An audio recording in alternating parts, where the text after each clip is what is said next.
Good morning, everyone. I'm Megyn Kelly. It's Monday, October 20th, 2025, and this is your AM Update. No, President Trump, we don't want you or any other king to rule us. Millions turn out over the weekend for the anti-Trump No Kings protests, including a bunch of the usual Democratic lawmakers, as new reporting reveals who's funding the grassroots coalition. The Israel-Hamas ceasefire facing a major test as U.S. officials prepare to begin negotiations on Phase 2 of the peace plan. And a small crew absconding with priceless jewels swiped from a world-famous museum in broad daylight. Thank you to President Trump for clemency and for having such an amazing will for second chances. And former Congressman George Santos freed from prison after a Trump commutation. All that and more coming up in just a moment on your AM Update. As President Trump is settling into his new administration, one of the top Democrats in Congress aiming to undermine the Trump agenda is Democrat Senator Dick Durbin of Illinois. And according to our sponsor, the Electronic Payments Coalition, Senator Durbin has a new plan, a government takeover of your credit card. Today, Americans have thousands of choices in credit cards, but they say Senator Durbin's plan will result in less competition and less security, which means more risk for your credit and your identity. You can learn more for yourself at guardyourcard.com. And you could consider telling your senators to stop Dick Durbin's government takeover of your credit card before it's too late. The No Kings Coalition holding rallies in several cities on Saturday against the Trump administration, while new reporting reveals the groups and funding behind the movement. Protesters turning out across the country, registering a broad range of grievances against the White House. Many appeared elderly and frail, several calling themselves Grand-Tifa for a grandparent Antifa member, others wearing costumes and playing instruments. Democrat lawmakers seizing the spotlight, railing against what they call injustices under President Trump, casting themselves as defenders of democracy. Many were in tears. Here, a sampling from U.S. Senators Chris Murphy of Connecticut, Bernie Sanders of Vermont, and Elizabeth Warren of Massachusetts. The truth is that Donald Trump is the most corrupt president in the history of the United States of America. We are not a people that can be ruled. Our government is not for sale. No, President Trump, we don't want you or any other king to rule us. We will not move toward authoritarianism in America. We, the people, will rule. Now, when you ask these Republicans about today, they claim a No Kings rally is anti-American. Standing up to a wannabe dictator, that is patriotism. One state senator from Connecticut, Saud Anwar, who is also a medical doctor, photographed holding a sign that read, quote, "Cholesterol, do your job." The calls for Trump to die were actually widespread at these rallies, from a young woman praying for it explicitly to an old man parading around in an 86-47 shirt. Later today, the Megyn Kelly Show will have a full report on the many abhorrent and hilarious displays from the day. This next clip gathered by the Daily Signal, just a preview. We need to get ourselves together, and we might even need to be a little bit meaner, because the Republicans don't mind being mean. And by mean, what do you mean? Do you mean protesting? Do you mean... Maybe we have to, stop being so nice. Okay, and I have to ask this because people on the other side are going to say that they feel like the Democrat Party has been mean. Recently, with Charlie Kirk being assassinated, Kirk is a piece of garbage. Of course we were mean. I am so tired of people saying, oh, but, it's a terrible thing. No, Hitler is dead. I'm glad Hitler's dead. Evil people have no place in my world. He was a hateful human being. It was disgusting, the things that he said and did. I don't have time for that. I'm sorry. I have to point my energy in other directions. This messaging was everywhere this weekend, from the same party that wants to lecture you on racist text messages from some no-name Republicans on a private text thread. Just as soon as they extract GOP tisk-tisking of its own side, they resume their celebrations of political murder. I'll have a lot more to say on this later today. Behind the scenes, a network of radical activist organizations and major donors funding and coordinating the No King's Day movement. The Epoch Times reporting the New York City arm of the No King's Day protest organized in part with support from Communist Party USA. The Daily Caller noting that Communist Party USA has on multiple occasions expressed support for former Cuban dictator Fidel Castro, known for torturing and slaughtering thousands of people. A No King spokesperson telling the Epoch Times the group is only participating in New York and not hosting any other event, and that their participation is, quote, not a reflection of the national arm. Investigative journalist Azra Nomani's Pearl Project finding anti-Israel activist groups embedding themselves into the No Kings movement. Nomani, writing for Fox News, quote, the movement's polished pro-democracy branding masks a coordinated network of Democratic tax-exempt nonprofits and labor unions, political action committees, coalitions, and for-profit protest consultants that includes some of the most malicious activists against Israel, including self-declared socialist groups like the Party for Socialism and Liberation, Democratic Socialists of America, and Students for a Democratic Society. Former MSNBC host Mehdi Hasan speaking at the No Kings rally in D.C. Donald Trump, the man who uses Palestinian as a pejorative, as a slur, has no plan for Palestinian freedom, no plan for Palestinian statehood, no plan for justice for the Palestinians who have been massacred and starved and genocided and ethnically cleansed for the past 2 years. There is no peace in the Middle East because, as Dr. King said, peace is not just the absence of violence, it is the presence of justice. So these are dark times. Genocide abroad, fascism at home, which is why it's so crucial that we gather, we organize, we rally like this. We mobilize, we pluralize, we bring people into the tent.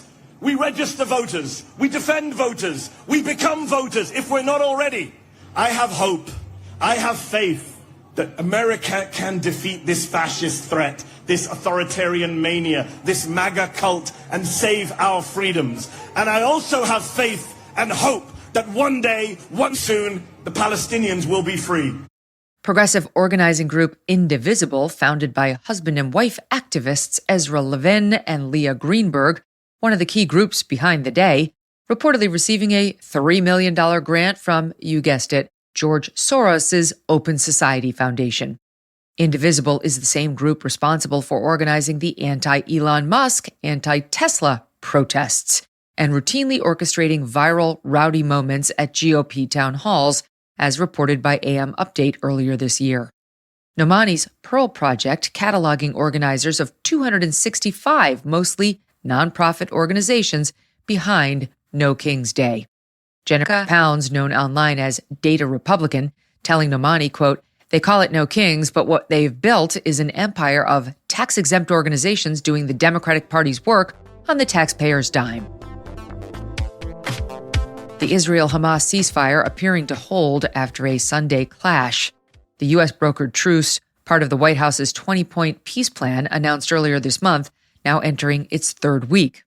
On Sunday morning, 2 Israeli soldiers killed and 3 wounded in an attack in Rafah, Israel blaming Hamas for the attack, Hamas officials denying any involvement. Israel launching a wave of retaliatory strikes across dozens of targets, Hamas officials then accusing the Israelis of violating the agreement. Following the strikes, the Israeli military releasing a statement, quote, in accordance with the directive of the political echelon and after a series of significant strikes, the IDF has begun renewed enforcement of the ceasefire following its violation by the Hamas terror organization. Amid the Israeli bombardment, a Hamas official announcing the discovery of another hostage's remains, warning escalating strikes by the Israelis could hinder the return of the body. 12 of the remaining 28 bodies have been returned so far, the complete return of all hostages, a pillar of Phase 1 of the deal. Special Envoy Steve Witkoff and peace plan negotiator Jared Kushner reportedly set to arrive in Israel today to begin negotiations on Phase 2 of the peace deal. Vice President J.D. Vance reportedly arriving tomorrow. Coming up, a daring heist pulled off in broad daylight, 4 crooks making off with priceless jewelry from one of the world's most famous museums. And former Congressman George Santos is fresh out of prison thanks to President Trump.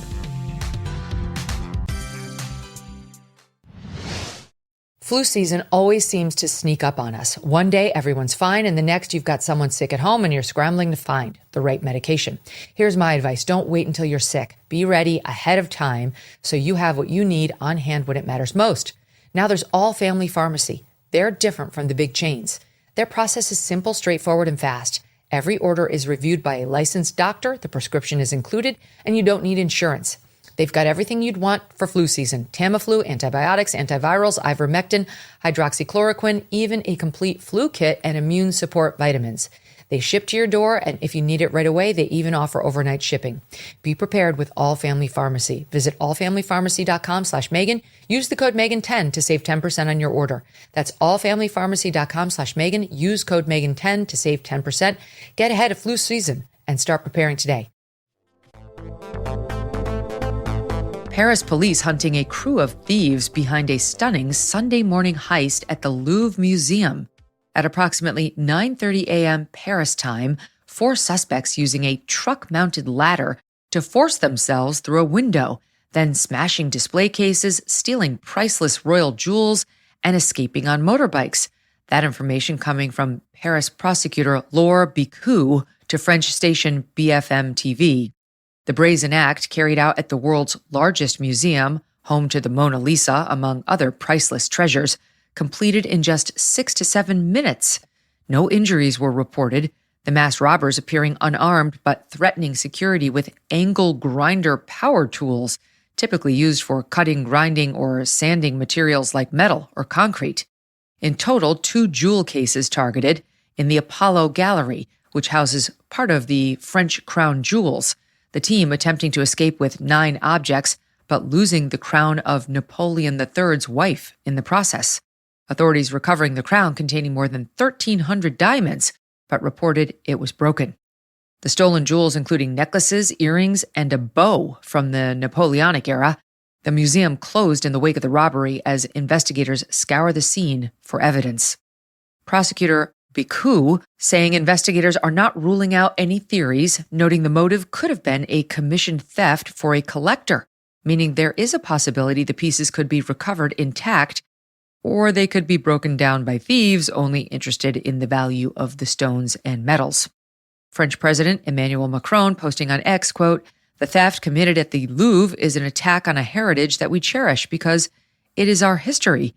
We will recover the works and the perpetrators will be brought to justice." The Interior Minister calling it, quote, "a major robbery," saying the Louvre's security, already strengthened in recent years, will be reinforced again amid an already planned renovation project. President Trump on Friday commuting the sentence of former Republican U.S. Congressman from New York, George Santos. Santos just 84 days into a more than 7-year prison sentence after pleading guilty to wire fraud and aggravated identity theft, released from a New Jersey federal prison late Friday night. Prosecutors accusing Santos of running multiple criminal schemes related to his 2022 congressional campaign, including falsifying campaign finance reports, stealing donor credit card information to make unauthorized charges as well. In December 2023, with less than 1 year in office, the congressman becoming just the 6th member in history to face expulsion from the House of Representatives over the accusations. The congressman also embroiled in controversy over multiple accusations of lying about his background, including an untrue story about earning a volleyball scholarship, falsely claiming to have worked at Goldman Sachs and Citigroup, and backing down from claims of being a, quote, proud American Jew, saying he never claimed to be Jewish, but was, in fact, Jew-ish. President Trump announcing the commutation on Truth Social, quote, George Santos was somewhat of a rogue, but there are many rogues throughout our country that are not forced to serve 7 years in prison. Mr. Trump then comparing the case to that of Democratic Senator Richard Blumenthal, who falsely claimed for years to have served in Vietnam. The president then continuing, quote, this is far worse than what George Santos did, and at least Santos had the courage, conviction, and intelligence to always vote Republican. George has been in solitary confinement for long stretches of time, and by all accounts has been horribly mistreated. Therefore, I just signed a commutation, releasing George Santos from prison immediately. Good luck, George. Have a great life. The Washington Post reporting Mr. Santos was transferred to solitary confinement because of, quote, a threat to his life that was later deemed not viable by the FBI and the Bureau of Prisons Investigative Unit. Santos making the media rounds yesterday, first on Fox News. Thank you to President Trump for clemency and for having such an amazing will for second chances. You know, I feel like it's justice served in a sense of I've made some poor choices in my life, but nothing would warrant a insane, arbitrary sentence. When I spoke to President Trump yesterday, I told him my commitment would be to prison reform. Why shouldn't you have served out your full term? Look, Charlie, I understand people want to make this into a he's getting away with it. Right. I'm not getting away with it. I was the first person to ever go to federal prison for this type of civil FEC violation. These are usually solved in penalties. And I don't want to focus on trying to rehash the past. I want to take this experience and do good and move on with the future. CNN asking Santos if he's planning to mount a new bid for elected office. Life is too short. I have been granted a second chance. I have made a very concise decision to apply that for good and use that to make amends with my community, with my friends, with my family, and those who I have left a sour taste in their mouth. And hopefully one day get my critics to at least appreciate that I've turned around and done better with my life. This isn't about, glitter, stars, and glam or going back to Congress. So it's really not. This is a very personal journey and road for me ahead. It is not going to be easy. I am still a felon. I still wear the scorn of my poor choices and my poor decisions, and I have to fight that myself. Any future runs right now? Not. I'm 37 years old. I can tell you this. Not that I can see of in the next decade. I'm all politicked out. And that'll do it for your AM update. I'm Megyn Kelly. Join me back here for the Megyn Kelly Show, live on SiriusXM Triumph Channel 111 at noon East, on youtube.com/Megyn Kelly, and on all podcast platforms.